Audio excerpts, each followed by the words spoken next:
Yolüstü lezzet durakları Knorr'la yola çıkıyor.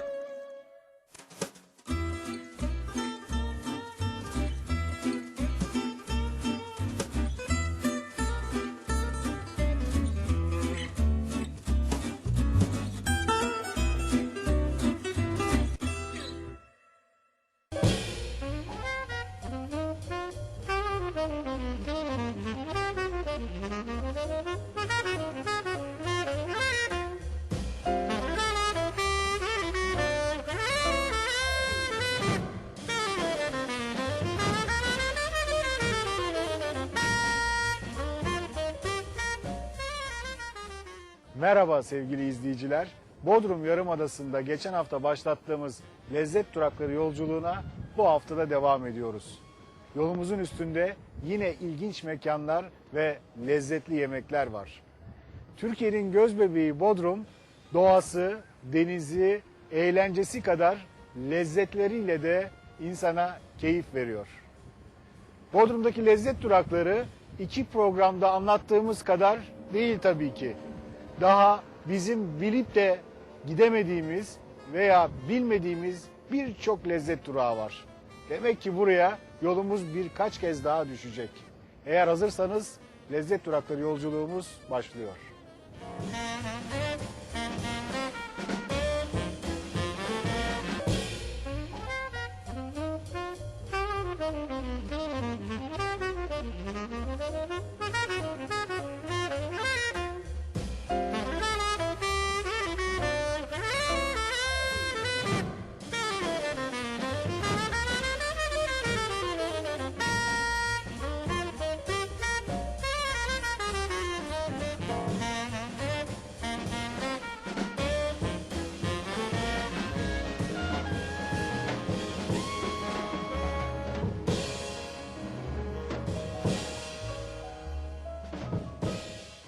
Bodrum'un en önemli lezzet duraklarından biri olan Miyam, Türkbükü koyunun hemen başında yer alıyor. Miyam'da menü oldukça zengin. İsteyen balık, isteyen et, isteyen makarna yiyebilir. Mezeleri de birbirinden lezzetli. Hele o salataları yok mu? Sadece bir salata ye, kalk. Miyam'da bütün yemekler çok lezzetli ama iki yemeği ben size öneririm. Bir tanesi şeyleriyle beraber, düğmeleriyle beraber ızgara edilen ahtapot. Diğeri ise yöre koylardan yakalanan böceklerle yapılan makarna. Ben ikisini de çok severim. Hem makarnacıyım hem de denizci. Bu onun için buraya ne zaman gelsem mutlaka bu ikisinin tadına bakarım.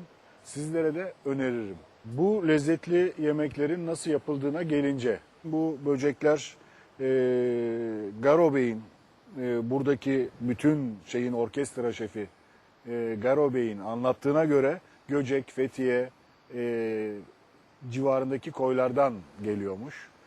Buraya zaten denizden çıkmayan balık girmiyormuş. Çiftlik balığı asla. Ahtapot da bu yöre koylardan gelen ahtapot. Böcek haşlanıyor. Sonra kuyruk kısmı çıkartılıp temizleniyor. Temizlenen bölüm küçük parçalar halinde doğranıyor. Daha sonra bu parçalar biraz sarımsak ve zeytinyağda bir iki çevriliyor. Eğer tava sallamasını biliyorsanız bir iki tavayı sallıyorsunuz. Sonra başka bir tavada domates, kişniş, fesleğen, sarımsak ve defne yaprağından oluşan bir sos hazırlanıyor. Sonra bu böceğin zeytinyağında çevrilen böcek bu sosun içine konuyor.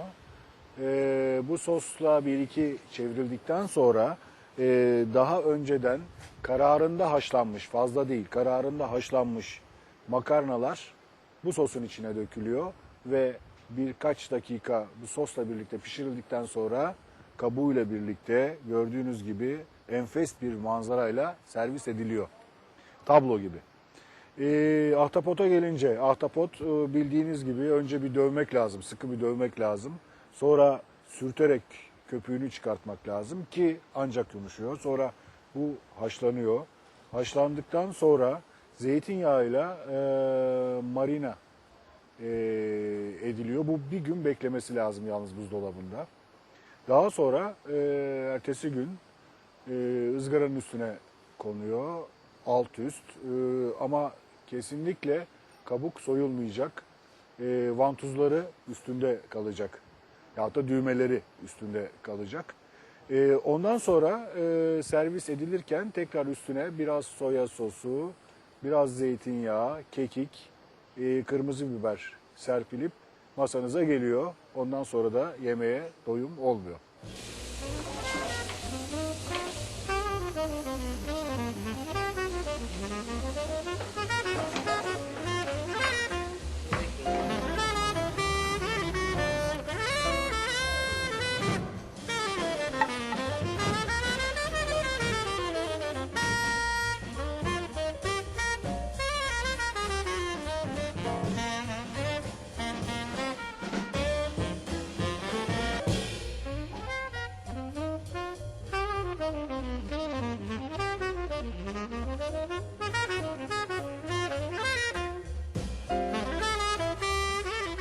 Ahtapot bacağının ızgarası damağımda inanılmaz tatlar bıraktı.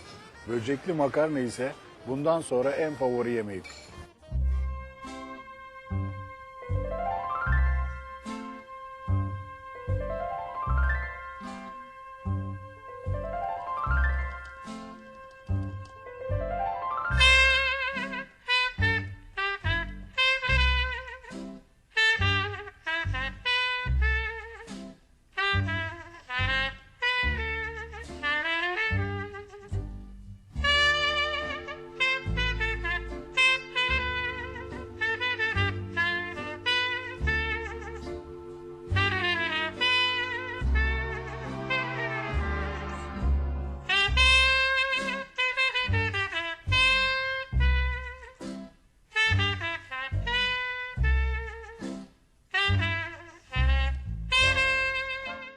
Ustacığım neler yapıyorsunuz burada? Bu burası bir imalathane tezgahı değil mi? Evet. Bu mermer tezgah. Her şey burada yapılıyor. Evet, her şey burada çıkıyor. Mamullerin. Şu an arkadaşımızın yaptığı sakızlı üzümlü paskalya. Sakızlı Çöreği. ne demek? Sakız mı koyuyorsun? Damla sakızı, evet, damla sakızı artı üzüm. Şu arkadaşın yaptığı kepekli poğaça. Sağlıklı yani. Tabii ki, tabii ki. İçinde az miktarda yağ, kepek, tuzsuz peynirimiz var karışım. Lor ve teneke peynirinden. Onun içinde mi? Ya hamurun içinde mi? Hamurun içinde, evet. Hamurun içinde hayır, hamurun içinde değil. İçine koyuyoruz. Sadece içine koyuyoruz peyniri. Hamurun içinde kepek, un karışımı var. Peki bu kepekli poğaçanın yağ miktarı normal poğaçadan daha mı az? Biraz daha az, evet. Yani daha sağlığına düşkün olanlar için. Peki içine ne konuyor? Bu içine mesela? Dereotu karışım, peynir karışımı içerisinde dereotu var. Tuzsuz lor peyniri. Tuzsuz lor peyniri ve teneke peynirinden karışım. Peki rağbet görüyor mu bu? Tabii ki genelde en çok rağbet gören ürünlerimizden biri. And in a world apart, a world where roses bloom. And when you speak, angels sing from above. Everyday word seems to turn into love song. Give your heart and soul to me, and life will always be la vie en rose.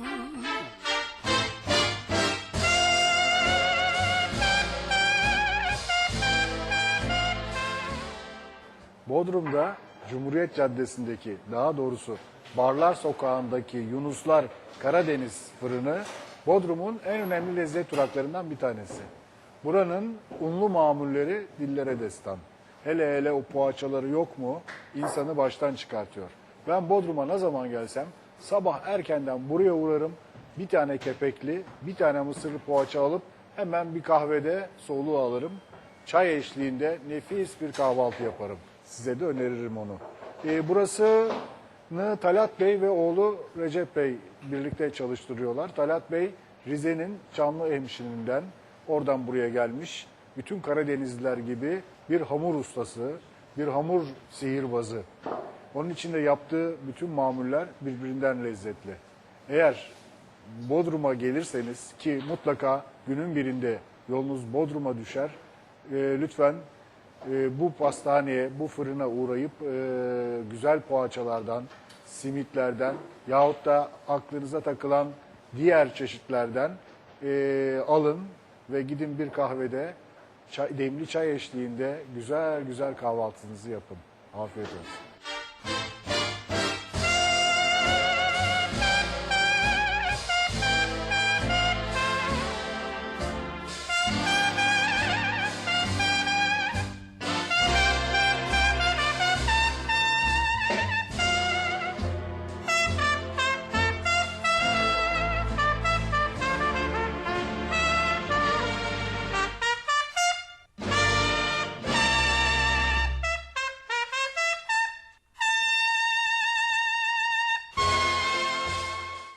Yunusların unlu mamulleri, özellikle poğaçalar insanın aklını başından alıyor.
Kadıkalesi'ndeki Körfez Restoran, balık severler için en doğru lezzet duraklarından bir tanesi.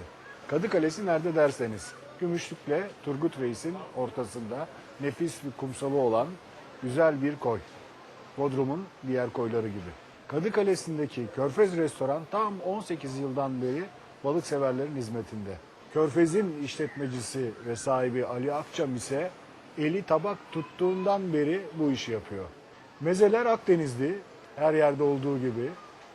Zeytinyağlılar, otlar, kalamarlar, ahtapotlar. Çok lezzetli ve taze.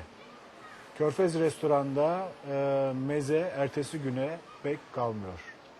Balıklar ise malumunuz yöre balıkları. Onlar da hepsi taze ve lezzetli. İsteyene çiftlik balığı, isteyene deniz balığı. Körfez Restoran'ın her şeyi lezzetli de ahtapotlu bulgur pilavı bambaşka. Onun yeri bende bambaşka. Ne zaman gelsem mutlaka bir porsiyon bu özel yemekten yerim. Nasıl yapıldığını size dilim döndüğünce anlatmaya çalışayım. Ama izniniz olursa arada bir notlarıma bakacağım çünkü malzeme çok. Yapılış stili biraz karmaşık. İçinde neler mi var? Patlıcan var, domates var, soğan var, yeşil biber var, bulgur var, haşlanmış ahtapot var. Haşlanan ahtapotun suyu var, baharatlar var, yani kekik, nane, tarçın, kimyon, karabiber tabii ki. Önce soğanlar, jülyen şeklinde doğranmış soğanlar yağda biraz öldürülüyor, yumuşatılıyor. O yumuşayınca ardından kuşbaşı, küçük kuşbaşı doğranmış, tamamen soyulmuş patlıcanlar ilave ediliyor. Patlıcan, biberler de, ince ince doğranmış yeşil biber de bu karışıma ilave ediliyor. Bu üçlü bir miktar kapak kapanarak 2-3 dakika kadar pişiriliyor. Yani ölmeye yatırılıyor diyeyim. İyice öldükten sonra içine yine küp küp kesilmiş domatesler ilave ediliyor. Tekrar kapak kapanıyor. Bu iç hazır olunca, iyice pişince daha önceden doğranmış ahtapot parçaları konuyor. 1-2 çevriliyor. Ona daha önceden, 1 saat önceden ıslatılmış bulgur ilave ediliyor. Bulgurdan sonra ahtapot suyu konup kapağı kapatılıyor. Sonra bir yarım saat sabırla beklemeniz gerekiyor ki bu muhteşem yemeğe kavuşasınız. Eğer günün birinde yolunuz Kadıkalesi'ne düşer ve Körfez restorana giderseniz ahtapotlu bulgur pilavını mutlaka deneyin.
Yolüstü lezzet durakları Knorr'la yola devam edecek.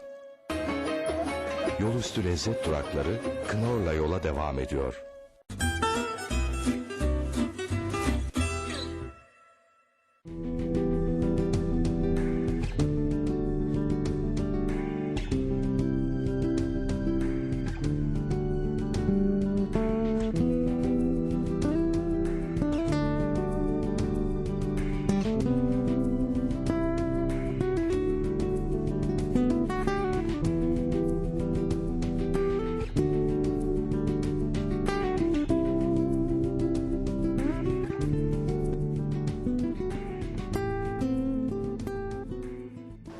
Anadolu'da bulgur ile denizci ahtapot birbirine çok yakışmış. Ustanın eline sağlık.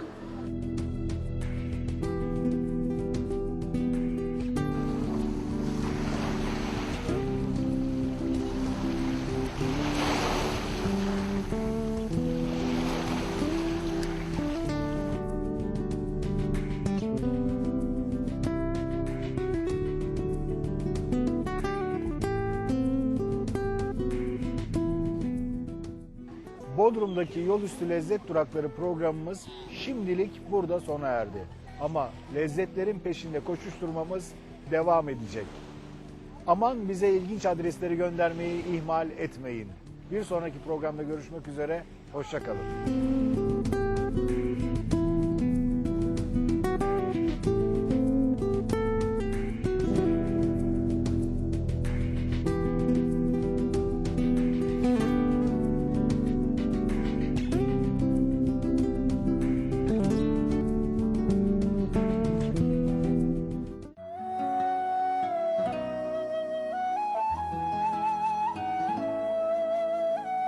Yol üstü lezzet durakları gelecek programda da Knorr'la yola devam edecek.